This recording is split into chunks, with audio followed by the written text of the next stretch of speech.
नाजरीन अज साडे नाल बनियामीन मौजूद है तो इन्हों जनाब सब तो पहले असी जब्बर ने मुकाम वैलकम कहने तो मलिक साहब ये दसो कि अज का जोड़ा प्रोग्राम होया अज जी गेम हुई वो बारे तो जोड़ा साढ़े मतलब बंदे हैं तो प्यार दिता उन्होंने बारे की क्या सो जी अस्सलाम वालेकुम असीं अज आए फर्स्ट टाइम आए हैं बहुत वधिया लगा उन्होंने बहुत प्यार दिता सारे पोथवार का जिन्ने पिंड वाले इतने मैच आए ने इलाका बहुत बहुत थैंक यू उन्होंने बहुत प्यार दिता तो इदा ही प्यार दिंदे रहन सानूं ते इन्होंने नाम ही नहीं करना तो असी जनाब फिर उम्मीद करने इंशाल्लाह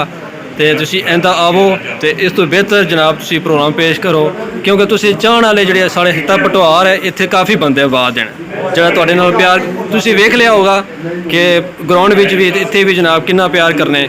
तो अपना जनाब तुसी इहदे बारे की कहना हो। पहली गल तो यह है भी जब्बर प्रेस क्लब जोड़ा इन्होंने बहुत बहुत थैंक यू ये आए इन्होंने साडा इंटरव्यू किया तो बाकी यही पैगाम इन्होंने बहुत प्यार दिता इदा ही प्यार दिंदे रहन तो इंशाल्लाह प्लेयर बनते रहणगे नौजवान नस्ल उन्होंने चाहिए स्पोर्ट्समैन बनने चाहे क्रिकेट कबड्डी या फुटबॉल कोई भी खेल बेस्ट ठीक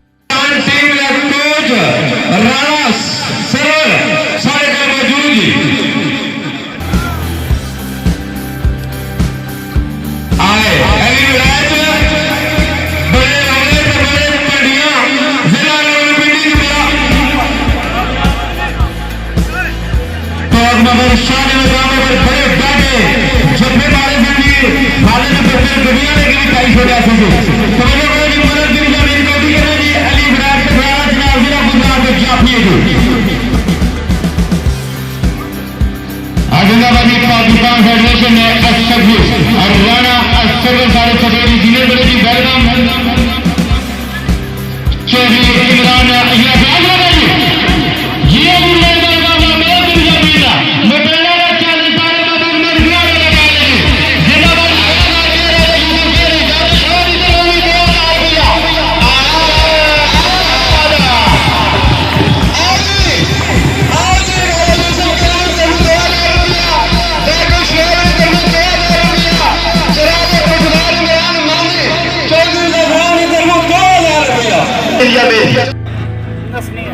वारा करो जी वारा करो मेहरबानी करो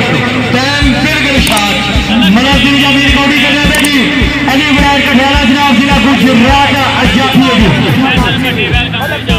हमारा ब्याह करना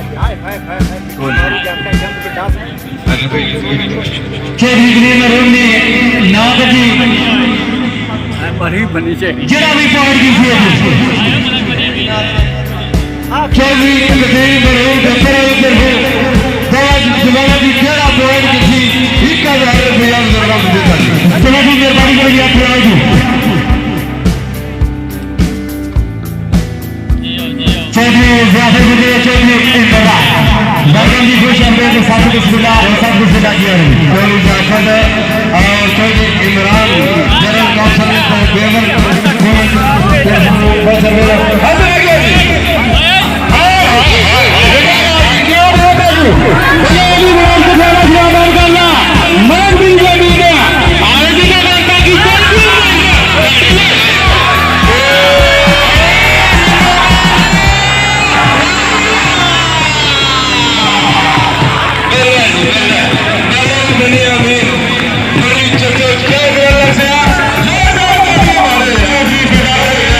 बनियामीन आओ इकलार रियासती कदीर मरहूम जब्बर जिंदाबादी और राजा खालिद वासी जो इमरान बेवर और राजा मोहम्मद जमील अज़की मौलवी जफर रटेल वेलकम कीजिए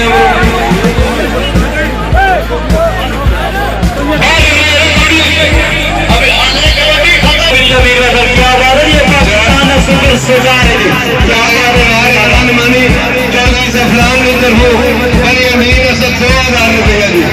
शौकत रही मूल चौधरी ऑस्ट्रेलिया चौधरी रजीता साहब चौधरी रियाज साहब मैं